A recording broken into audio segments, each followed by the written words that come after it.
What happens when you stop chasing validation and start living from truth? In this episode, we dive deep into the power of energetic alignment, what opens up when you choose soul over safety, and how that choice reshapes everything from leadership to family to purpose. My guest and longtime friend, James Ure, is an entrepreneur, investor, and author who has helped teens and families break from the default path to live with curiosity, courage, and connection. And after co-founding and scaling Williamsburg Learning, he went on to create Mojo Village, an outdoor adventure camp helping teens rediscover who they truly are. The way James weaves education, soul work, adventure, and family into a single integrated path is rare, and I believe that's what makes him a category of one. This conversation left me inspired and one of my favorites on what it means to live and lead from the inside out. You're not going to want to miss this one. Let's dive in. There's very few people that I respect at the level that you are because of you bring in groundedness to another level. I relate to myself as someone who's pretty grounded.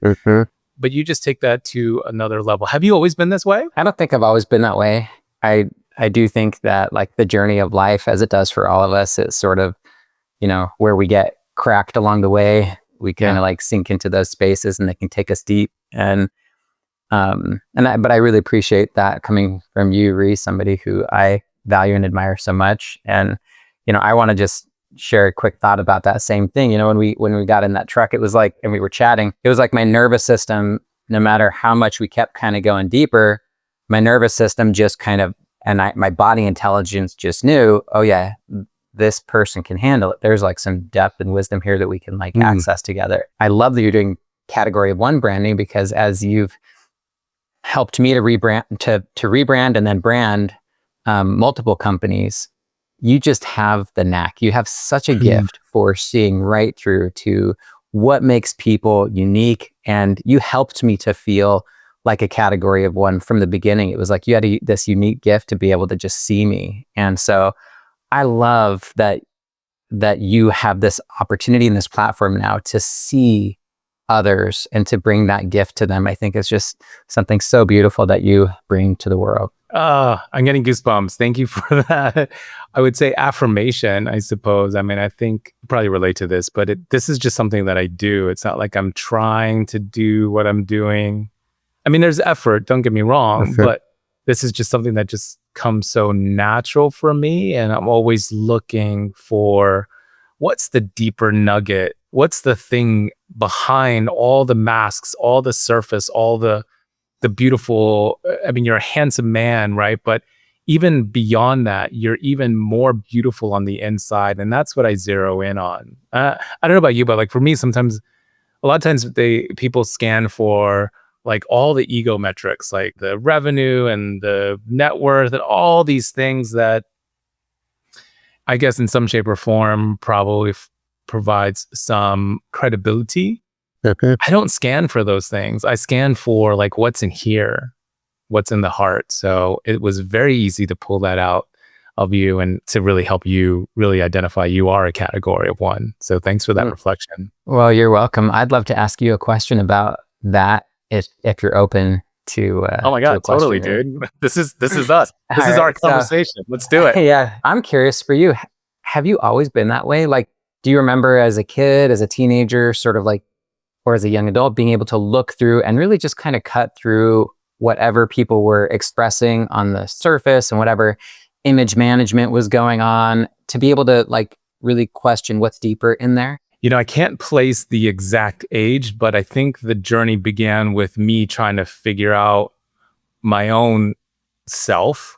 And I think that really is the journey, right? Is like knowing I've always found myself, like a lot of people, I don't think that this is unique for people per se, but the experience is unique for me in that I've always found myself not really finding myself naturally blending in or conforming or being like everyone else around me. Not even just physicality. I went to a school that was primarily white. And even though I'm American born, I was more related to my ethnicity, right? I also went to an all-boy Jesuit Catholic school. And, I knew that I was different. I didn't come out of the closet at that time frame. It was not until I was 19, but I just knew that I was different. And so I think for me, it was just getting comfortable with the idea of of what makes me unique and embracing that. And I didn't have the language category of one at that time. The awareness that a young, closeted young man, in his teens is trying to figure out who he is. And then when I sort of start to lean into, oh, there's actually beauty in just owning who you are and being different, then I start to find other people and saying, well, what actually makes you different? And I don't know if I use those words, but it was definitely something that I would scan for. And I always gravitated towards people that there was something unique, whether it was a perspective, a view, a way of thinking, an attitude, a persona. And how it showed up for me was just people who are very confident in who they are. I've always gravitated towards that because to me, that was like a signal that they're tapping into something that that feels aligned for them. So yeah, so there's a recognition of that. And I guess to land the plane on that, I think when I started to do that professionally, I thought that there was an opportunity. So probably not until I started doing branding proper that I really started to key in and tune into asking these questions. I think it's so interesting to hear that.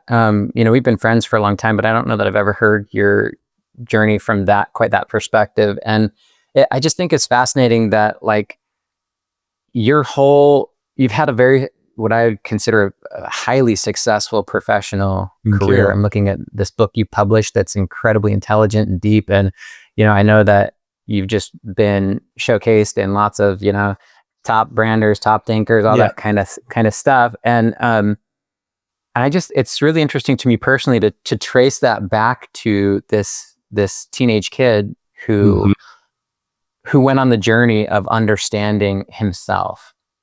And in the process of understanding himself and coming to see things that others may have perceived as vulnerabilities, but coming to see them as strengths and as your gifts in the world. And then just as that same like journey matures, it eventually allows you to look in my eyes and spend time with me and like wrap words and visuals and even colors and spaces around my energy in the world and what makes me unique. And I love that whole like kind of full like hero's journey almost. It's fun, dude. What's coming up for me as you're sharing this, when I worked with you, and I suppose with all of my clients, I tune into, or I do my very best to tune in to the energetic alignment of the words that are coming out from that person's mouth and what their energy is emitting. It's strange. It's like, I think for some people, their superpower is like the visual aspect of it.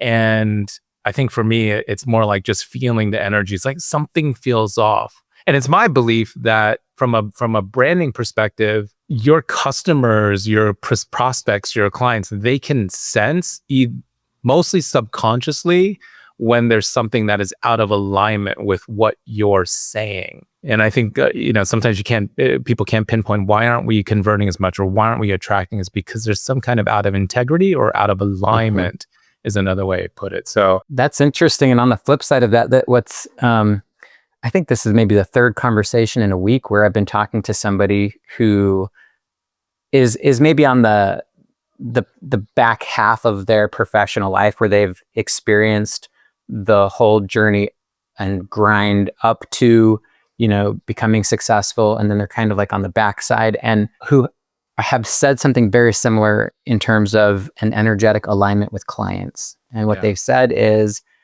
I'm not interested, even if I had a client that would pay me 10x what somebody else would pay me for the same amount of time. Your soul just gets to a place where you just don't care. You just look for that deep energetic alignment, and when you feel it, and you're able to, that energetic alignment is particularly important for you because you're like the seer. You're like the person who gives words and meaning to the energy that you have been able to intuit from me and my professional world. And so anyway, I feel like that's sort of like an ether right now that people are realizing. I it's not about the money. It's about that energetic alignment. I mean, listen, in all fairness, I mean, I think at some point when in my younger years, it was about the money from the sense of, First Mountain, right? It was about the money. Exactly. Trying to achieve and accomplish, and that was some sort of marker. And then at some point, people arrive at the destination of like, oh, this actually isn't about that, because one of my first coaches said, just because someone, she says, not everyone with a credit card or not everyone that can afford you is meant to be your client. When I was just starting out, it was like, no, but the money is so good. Yeah, you have to hustle. You have to hustle. Yeah. And then when you realize, when it's going back to the word energy, it was an energy suck for a handful of clients I could track over my 14 years on my own, where you're like, oh, this isn't worth it. I don't care how good the money is. And so I think no matter, if you're an entrepreneur and you're just starting out and you're hearing this message, it's like sometimes you actually have to go through the experience to know exactly what we're talking about here, is that it's not about the money. It's really what, and I also have a degree in organizational behavior and communications. I don't know if you knew this. That's right. I'd forgotten that. Yeah. So a big part of why people enjoy working is, well, I'm sure it depending on what stage they're in and generational differences, but fulfilling work, these intangible or intrinsic benefits far exceed money and even benefits to some degree. But most people really want to do something that's fulfilling and rewarding. I love this topic. I think, it seems like one of the themes emerging from this conversation so far is energetic alignment. And when, like, it's a fascinating topic for me personally. Like, I'm deeply committed to a big experiment. I've been doing an experiment in my life for about 8 years now, and I would describe that experiment as take any action I see that increases energetic alignment in my life, agnostic to how it fits into some big vision plan. And it's actually taken me interesting places. You mentioned that I founded an education company, and that education company was doing well. I was in a partnership with my co-founder for 15 years, and we had only moderately scaled it. There was still so much scaling left to be done, but my energetic alignment was telling me it's time to let go of this relationship. It's time to let go of this business and to follow that energy to where it was taking me, which is I have 4 kids and they're teenagers now. And I really just wanted to find a way to spend more time with them, to like spend the most like creative decade of my life, like maybe possibly in my 40s, or at least to that point, with them in the pursuit of just, I don't know, this creativity, this connection. I just felt this inner fuel to do that. So I did. I pulled the trigger and ended up on, this sort of like prolonged sabbatical, and had this whole experience, which we can talk more about. But the reason I'm bringing that up right now is just when you commit to energetic alignment, it will end up taking you places that you would never have gone otherwise, and you wouldn't have imagined for yourself. But when you wake up to a life of continuous decisions for energetic alignment, it feels so good. It feels so different than how it does when you're on the conveyor belt. How would you put that into words? Like, what's the feeling when you're in, for me, it's like flow, or it just feels effortless. It feels, you get a little extra pep in your step. It just feels exciting and challenging. And it feels like when you wake up, it's like all of the experiences you have as you wake up in bed next to your partner, get out of bed, step into a room that you love, surrounded by plants that are meaningful to you, going out into a home that feels good, and looking at your calendar and seeing that you only have people who you love that you're going to be spending time with that day. And it's like this feeling of your values are continually fed back to you. No matter where you turn, your values are feeding you. I think of Bronnie Ware, who wrote the book, The Top 5 Regrets of the Dying. And she was an end of care nurse who helped many people transition through the last phase of their life. And Like a she, death doula? yeah, Okay. exactly. And she had a knack for like getting people to open up and talk, and they really felt safe with her. And people just really began telling her about their regrets in life. And it was so profound for her. She began tracking it, and then she wrote a blog that ended up becoming a book called The Top 5 Regrets of the Dying. And the number one, can you guess what the number one regret would be? I want to say, well, it's obviously got to be related to what we're talking about. Is it spending more time with their loved ones? That was one of them. I think that was like number 3 or something. But the top one was something along the lines of, I regret that I didn't live a life that was true to me because I was so busy living the life that other people wanted me to live. That's good. I think if you're listening in, dude, I think write that one down, because I think that's something that just at some point in your life, I think in our lives, like that message hits and lands differently when you're like, oh, because I was just talking about this in an interview the other day. There's a correlation to aging as the more you get older. Was I having this conversation with you? As you get older, the more and more you don't care about what people think about you. And you talk to any of the elders, they're just like, hey, they're just doing them. And I think that's the journey, is like the faster that you can get to not living your life caring about what other people think about you, but living your life based on your own truth, based on the experience you want to have, because we get one life. I feel like that comes at you so hard sometime when you're approaching or in your 40s or early 50s. Like you just get like smacked with the question, how true am I to who I am right now? Yeah. And how true is my life to who I am? Yeah. And how much is it more just static noise and disruption from the energies of other people, and having all these other people in my orbit who keep pulling me out of my own center. I was just coaching. I did a couple of coaching calls this morning. They both actually happen to be with people who are approaching midlife and dealing with some of those challenges. And one is this woman she's an entrepreneur. She owns a restaurant and a brewery business, and she's married and has 2 kids. She's Asian. She's really bumping into a lot around feeling like her life is constructed for other people and not herself. And that's been okay until now. She's got a big heart. She's extremely talented. She's really loving, and she's been willing to do that. But now there's this new thing rising up in her that is an unwillingness to compromise her and her life for others. Yeah. And like this, like deep, I described it as just a really big energy that is a big activation energy that is just swelling in her, that is like motivating her.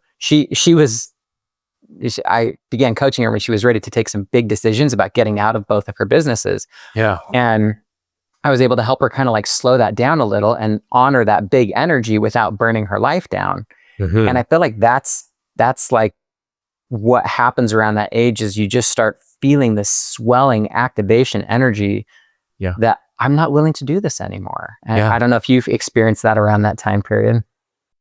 Yeah. Well, I don't know. The age might be different because, I feel like I'm not aging as well as I typically would. I think I'm on a different track. I think so too, because you look 35 and I know you're a little older than that. Just a little bit older, but no, I appreciate that. And I think it has to do with getting to that point quicker. I attribute, sure, it's like probably my Filipino genes, but I also think I have a little bit of credit to do with that, of like making sure I'm working on my mindset. I meditate every day. I pray every day. I walk 10 to 15,000 steps a day. I'm feeding my brain, nourishing my heart, nourishing my soul on the daily. A big part of that is really coming from the perspective of living a created life, a life that I desire to create versus a life it's the old phrase that I'm sure many people have heard. It was like, where life is happening as me and through me, Mhm.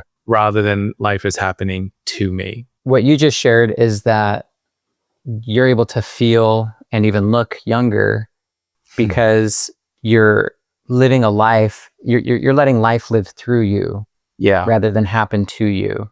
Yeah. And that resonates for me as well. I really love that metaphor. I think in the coaching that I've been doing, another like theme that has been cropping up is people feel like they should be different than they are. And I feel like when you get into a space like that, it just creates all this friction and resistance Yeah. on the daily, on the hourly in your life. And a little metaphor that has been helping me to just find peace is like, I love plants. I mentioned plants earlier, and we have plants around our home. And I look at these plants and I love that each one of them, I have a little sage tree on my desk and Yeah. a fern over here. And I love that they just are growing up into what they are. They're not trying to be anything else. They don't feel guilty that they're not a cactus. They don't feel guilty that they're, not a, fig leaf or whatever. They just are. And I feel like there's a wisdom that you get when you do enough self-depth exploration where you just realize like, this is who I am. And once you realize that, everything's okay. There's nothing wrong. There's nothing broken. Of course you're growing and evolving, but life just slips into this place of ease.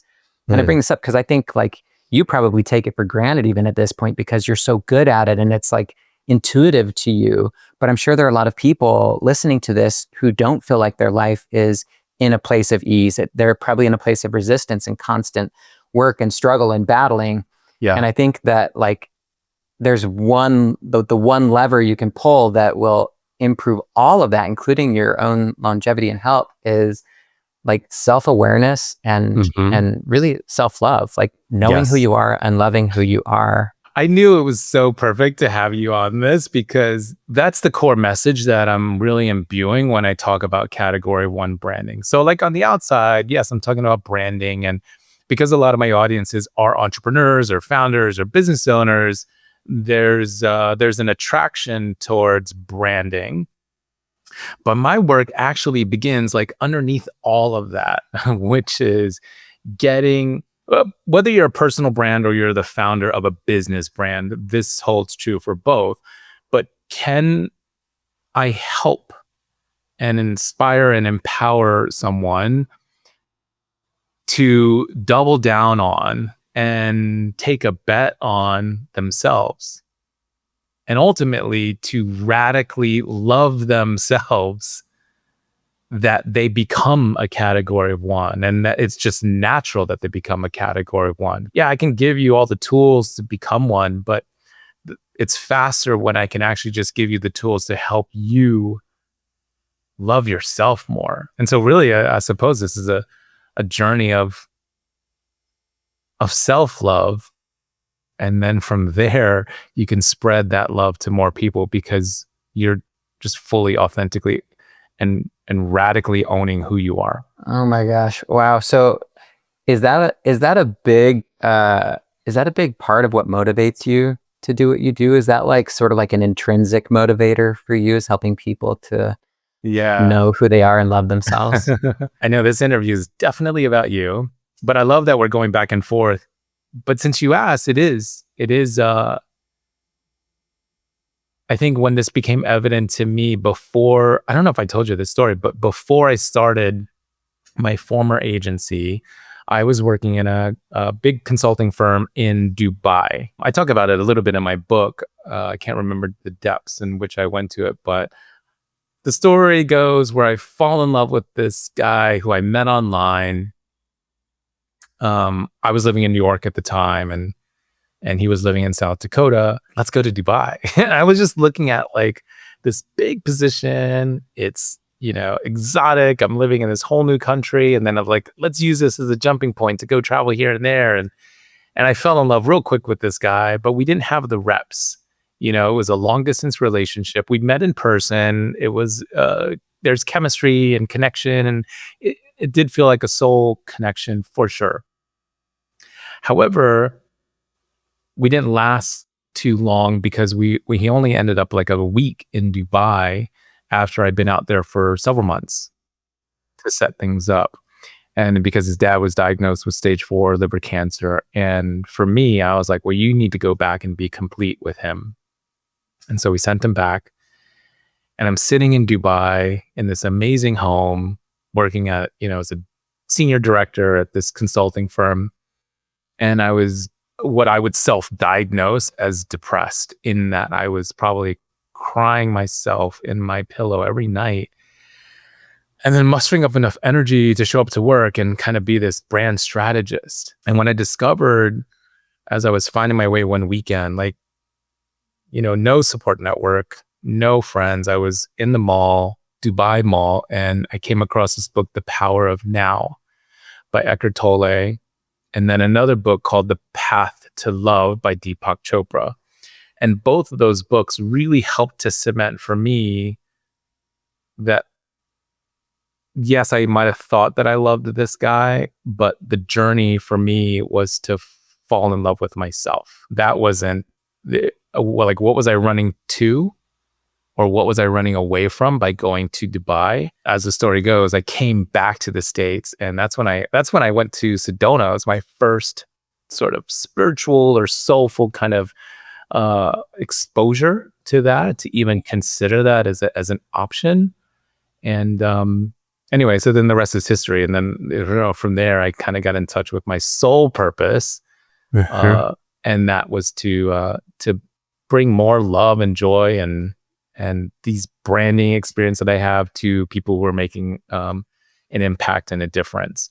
And so selfishly, I helped to return that for myself, to fall in love with myself, because I was able to say, well, look how much impact you're making on other people. Does that make sense? Like, that was my pathway. Yeah. Wow, that is so interesting. I don't know that I'd heard that story quite like that. And it reminded me, as you were finishing up there, I had a flashback to sitting on a Zoom call with you not long after we'd met, and you were walking me through a brand deck for my company. Yeah. And as we got to some of the slides that we'd already had the initial calls and stuff, and this was like, you're bringing back to me some initial thoughts about the updated branding. And I remember having this thought. I remember thinking, oh my goodness, like, even if this branding thing was just okay, which it wasn't, it was amazing. But I remember having the thought, it was our first time. So I was like, kind of like worst case scenarioing. I was like, even if the branding thing is just okay, ends up being just okay, what you've done by capturing me in words made the whole cost worth it alone right there. And now I know why I felt that way, because of your journey and what you were bringing to this, and like what you could bring to me, not just for revenue to my company, but to me.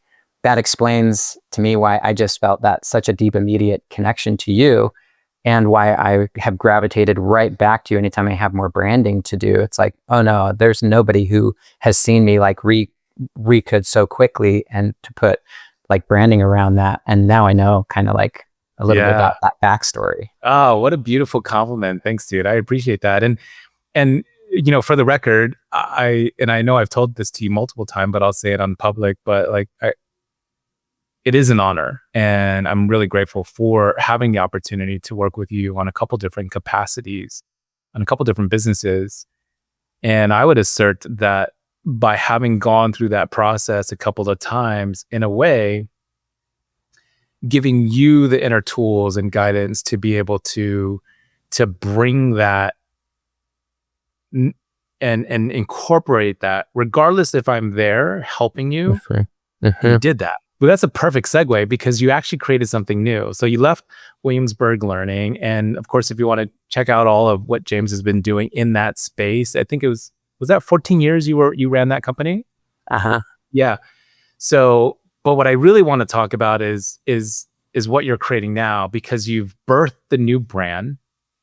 And over the past couple of conversations that I've had with you, this feels so energetically aligned for who you are, and the precision and the clarity that you have around that. This is your I don't know what the word you use, like your purpose, your dharma, your calling, it feels so true and it makes so much sense. So tell people about, well, what I want to ask you is what inspired your new brand, Mojo Village?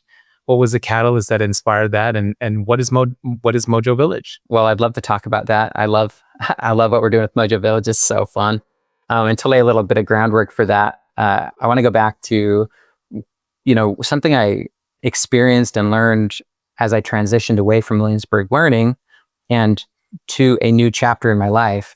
When I was doing Williamsburg Learning, there was a lot of need to grow and to become an established kind of leader and to be someone who was respected and to be somebody who had clout, and could grow this program. And that was kind of like the mindset and energy. And then as I shifted away and followed my energetic alignment, like we've been talking about, over the next few years, I just found myself shifting. I just found this energetic shift. And I found myself doing different kinds of things. I spent, nearly a year with my 16-year-old building a tiny home together. My wife and I designed it, and then the two of us kind of built it. I'd never done anything like that. And so, we watched YouTubes together, and he's mechanical and pretty skilled that way. And we just figured it out, and it came out beautiful. My wife and I did this little coaching business where we had couples that were in our life, and we just loved bringing them in on a quarterly basis and leading them through tools and mindsets to help them be really intentional with each other and in their parenting. And I found myself coaching my kids' teams and really paying a lot of attention to my health and fitness in new ways. And I found a love for gardening. I would spend a lot of time in my yard and gardening, and I have kind of redone a koi pond in my backyard and spent a lot of time learning about the water and how to make that work and how to care for these fish. And I just was letting my soul go where it wanted to go. And those are the places that it went. And as a type 3 achiever on the Enneagram, we have that in common. Did you know that? Yeah. Okay, I'm not as grounded in Enneagram as you might be. It's interesting. I remember hearing 3. Sorry to cut you off, but it's just on that side note. I remember hearing 3, and I was like, huh. And then I started to appreciate that, and then I started feeling guilty that I was so achievement oriented, and thinking that maybe there's a shadow side to that where my identity is so much around accomplishing or achieving something. And so I just learned to kind of have that awareness, but then soften that a little bit to also make sure that I'm enjoying the process of achieving.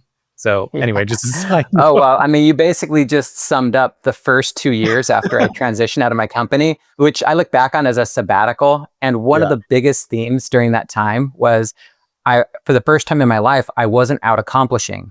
From the time I was 20, I was out accomplishing. I was, I went to college, got good grades, went to law school, came out in the top of my class, did high-level internships, did all this stuff, starting a business, growing all that. And for the first time, I wasn't doing any of that. And I found that I kept bumping into these ideas. You should be doing this. You should be doing this at the top of your professional career. You should be out achieving. And as I sat with those and I revisited the Enneagram and I what it meant to be a type 3 achiever, I just decided I'm going to get under these things. And to be honest, it took 2 years I remember just hours of thinking and feeling and meditating and reading and kind of trying to understand why this drive for achievement. As I finally got under it, I realized that so much of that drive for achievement was, and I read this before, but it didn't really stick until this time around. And what stuck was that it was achievement that my personality had latched onto as a way of being acceptable to others, being admired by others, having others want to be in my life so that I wouldn't be lonely and afraid and, all alone in this big existential crisis we call life. I didn't want to be alone. And so I used achievement to make myself beautiful and acceptable and loving and wanting, so other people wanted to be in my space. Yeah. And once I was able to get under that, then I was able to understand how to skillfully hold that drive for achievement without commingling it with my self-worth. Yes. And now I have it as an arrow in my quiver. I can use it and I'm good at it. But it has nothing to do with being lovable and my friendships and why people want to be with me. And I think that deep inner work all led to those types of projects that I just described, which are they're more about my soul and what my soul wants to do creatively in the world. And that's what kind of like put us in this position to start Mojo Village. It's so good. This is another reason why I think you and I geek out on this stuff. That's the ticket, right? That's for us Enneagrams, for us achievers. I don't know about the rest of the Enneagrammers, but there's that balance of being able to use that. What did you use? Like an arrow, or using that as a tool as part of your journey, but having it not dictate. And that was a big lesson for me as well. Yeah. Having this not dictate my self-worth or the worth that I think other people will assign to me because I've achieved XYZ. I don't know if that was the big catalyst for the sabbatical or one of the things, but like that was a big catalyst for me in sunsetting the agency and starting something new. Was like, ooh, I'm achieving. And I also want to make sure I give credit for like the beautiful work that I have done, but at the same time, it was like there was a threshold that I needed to cross after running that for 13 years, where it was just like, okay, I'm just now achieving for external validation when it's no longer that soul resonance or that energetic alignment, and it takes a certain bravery to enact upon that.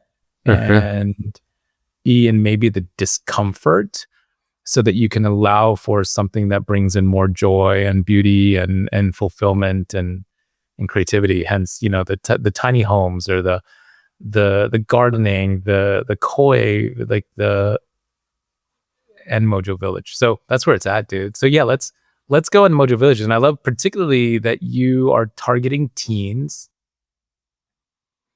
Tell me about, have you always been into adventure? Like, because this is about merging education, adventure, and helping teens to pattern interrupt is a word you use a lot, to sort of be in nature and reconnect with who they are in a very safe space. Tell me about your fascination with adventure and nature. Have you always been this way?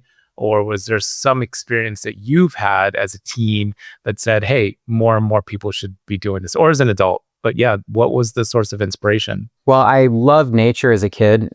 Until I was 14, I grew up in Las Vegas, and I do not like Las Vegas. It wasn't a good alignment for me. So I always just felt so out of place there. But then we always lived by the desert. And so I always had like freedom to me as a kid was going out in the desert. I would go lizard hunting and like look for snakes and just like go explore the desert for hours. I wish I could see little pictures of little James looking for lizards. I got them. We'll have to do a little scrapbook show and tell sometime. But yeah, I mean, so for me, like the desert was freedom. It was freedom away from my dad, who was kind of like authoritative and whatever. And I just loved the feeling of that. And so when I started Williamsburg Learning, which started out as a small private school, after I graduated from law school, I was like, I'm going to start a private school instead of practicing law. That just sounds like more fun.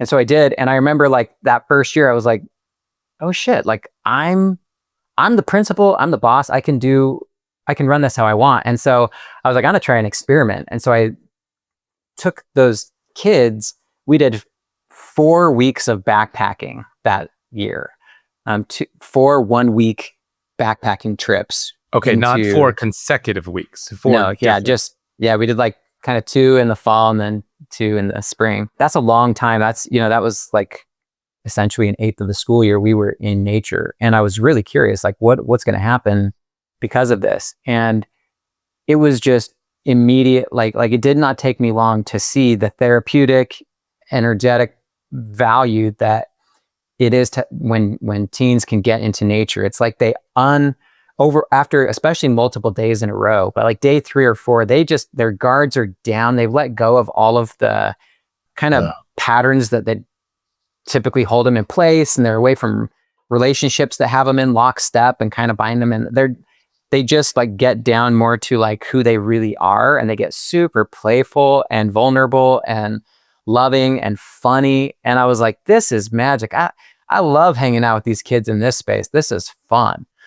And so that's what got me hooked. And since then, I've read literature and research and stuff about all the benefits that support all of that. But for me, it was just like an experiential thing where I just had so much fun doing that. I was like, all right, we're building this in. How many of your kids are teens at this point? I have technically 2, but my daughter is 20. She's still pretty much a teen. And then my son is 12 and he's pretty much a teen. So it's like 4 teens basically. So, and they also participate in Mojo Village, yes?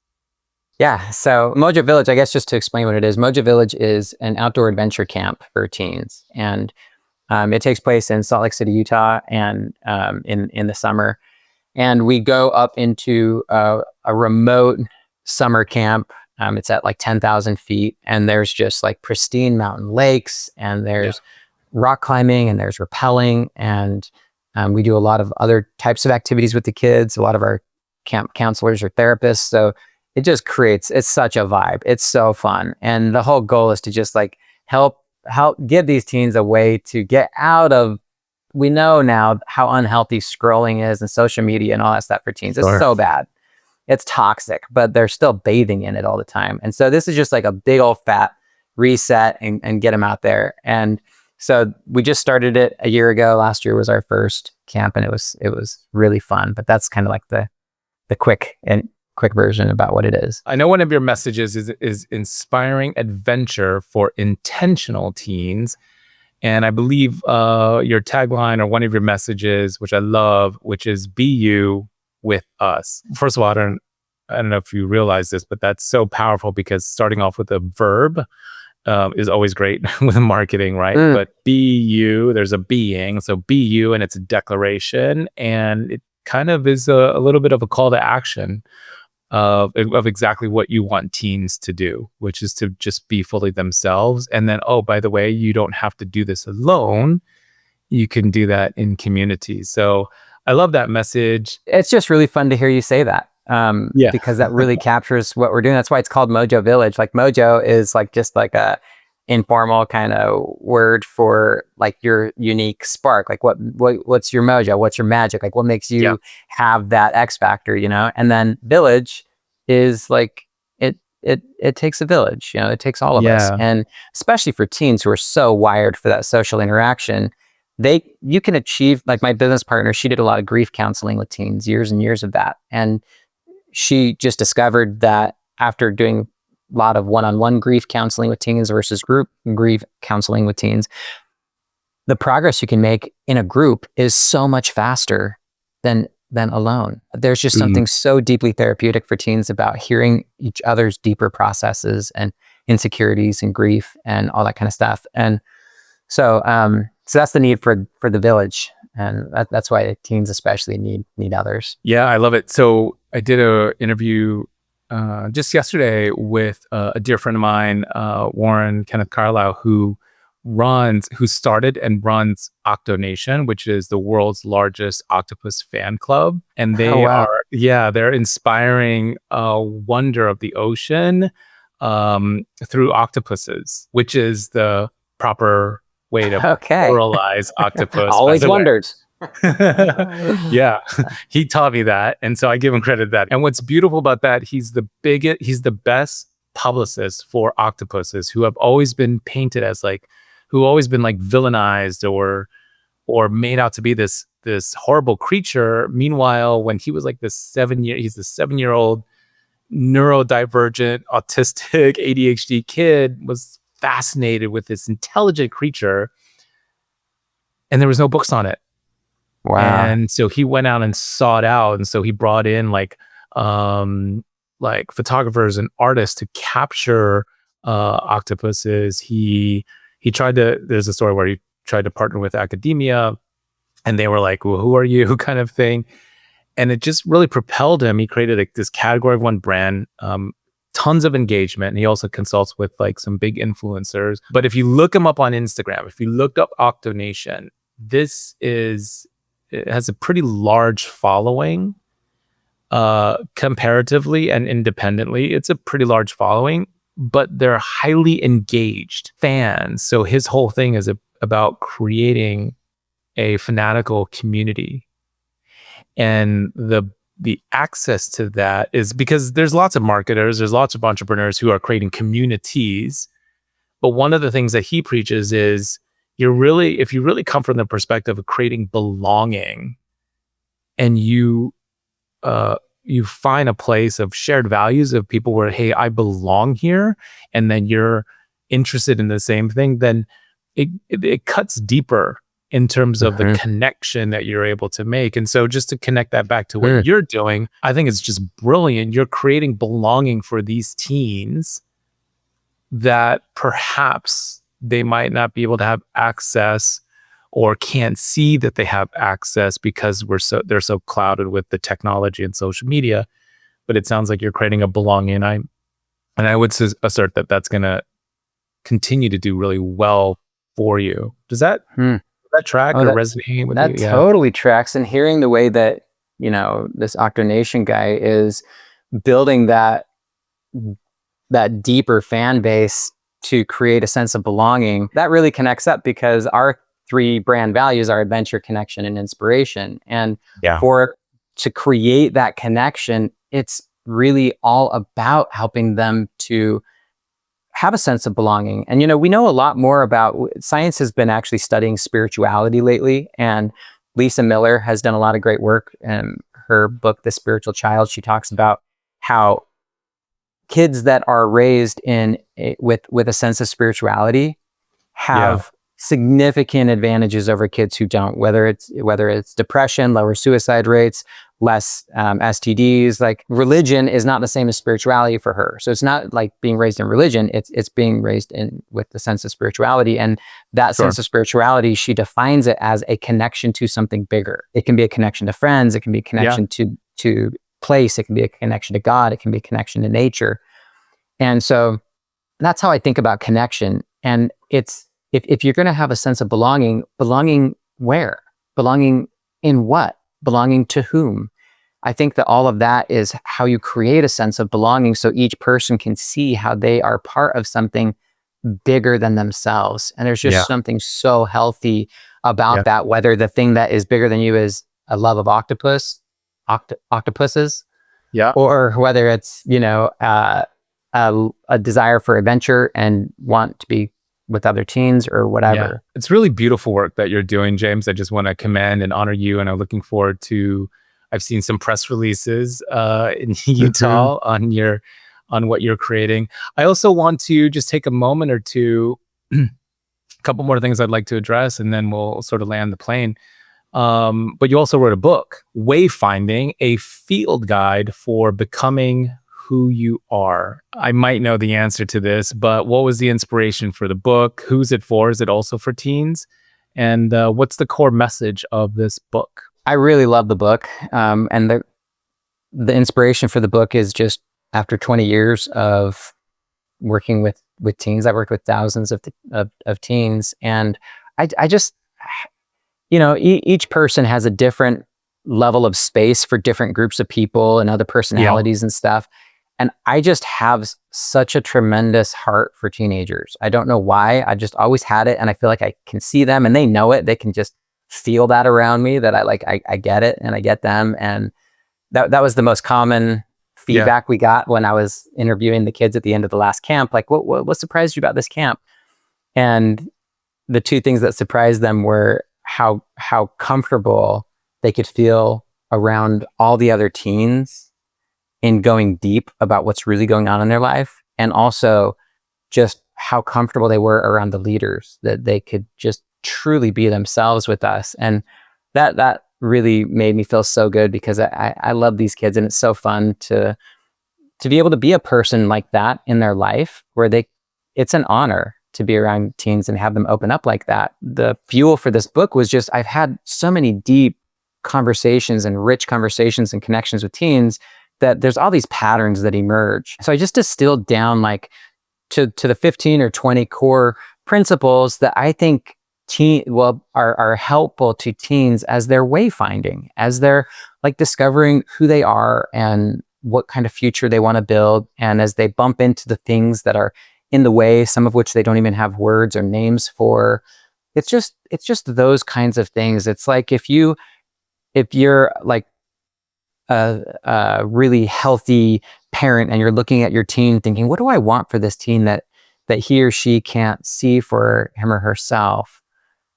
It's just that stuff. That's basically what's in the book. Yeah. And so that was that's kind of what motivated it. We use it in conjunction with our camps. We'll read chapters together, and it facilitated some of the most interesting conversations at the last camp that were just so deep and rich and fun. Oh, dude, I don't know. I'm not trying to put you on the spot here, but it was just an idea that's just coming up to me. But it almost seems like your Mojo Village should could invite, in addition to facilitators, but other, I don't know, speakers or influencers.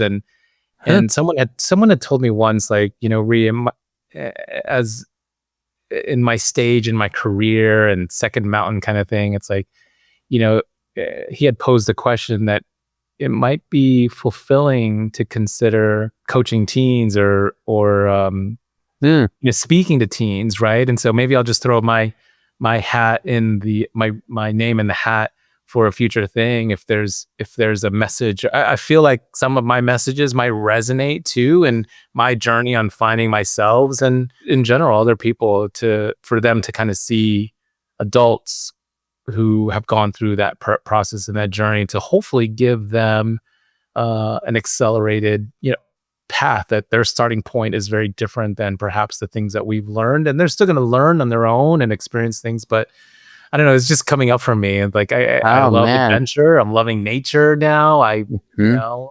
Nature is God in many ways. So all these things that you're up to is just really exciting. And if there's any way that I could be of service for this next generation, maybe there's an opportunity for us to co-create something. That sounds so fun. And I think it's interesting to hear about your new relationship with nature. Yeah. Like that you're totally into it. You love it. And like the thought of camping, I know used to be like, I'm not going to go camping, but it sounds like you're kind of into that now. To be honest, now that when I go into cities, James, I'm like counting down the minutes to when I can get out of the city, because it just messes up my nervous system. It's challenging to find quality food, clean water, like all the stuff. So it feels so grounding to be around nature these days. So yes, that is such a fun evolution. I love that for you. And yes, let's definitely do something, whether my partner wants us to start a podcast. So whether we interview on a podcast, have you out to our camp in Salt Lake, have a live interview in Zoom with the kids, something like that. I'm going to be percolating on that for sure. I love that idea. Yeah. Maybe in a future iteration. I just want to thank you for being, one of my first set of interviews for my new podcast. Thanks for being a yes to this. I know this isn't something that you always say yes to, and you're really intentional about where you spend your time. So I just want to thank you for being here. And if for people want to learn more about you, Mojo Village, your book, where should we send them to? And of course, we'll put all the links in the show notes, but why don't you just share, like, where would you like for people to go? If you want to learn about the camp, you can go to themojovillage.com, themojovillage.com. And the book is published on Amazon, and you can just search Wayfinding and then my last name, which is spelled U-R-E. It's pronounced your. So you can go to Amazon, search the book title Wayfinding and my last name U-R-E, and you'll find that book. And it's cheap. I just want to get it into the hands of these kids. Yeah, I love that. All right, so go check that out. And that's James, your U-R-E. That's one thing that we have in common. We got the re imbued in your last name. That's our other connection here. Yeah. But yeah, so go check that out. And thank you for listening on this next episode of Category of One Branding, where it's my vision and my mission to inspire people, brands, to be so bold so unique and so radically authentic that they just become impossible to ignore, that they become category of one, and ultimately they just fall in love with themselves even more, and that they get to shine that light into the world and into others. So thank you, James. Thank you, everyone, for listening, and we'll see you on the next episode. Cheers. Thank you for tuning in today. I hope you enjoyed this episode and that you gathered at least one nugget that you can take into your life today. To dive deeper into my work, please visit reperez.com. That's reperez.com. It's a central hub to explore how to work one-on-one with me, to connect with me on Instagram or social media, or you can check out my new book, Your Brand Should Be Gay Even If You're Not, or you can inquire about booking me to speak to your audiences about the power of building a category of one brand. Your unique gifts and your unique superpowers. Lean into what sets you apart, and I'll see you next week.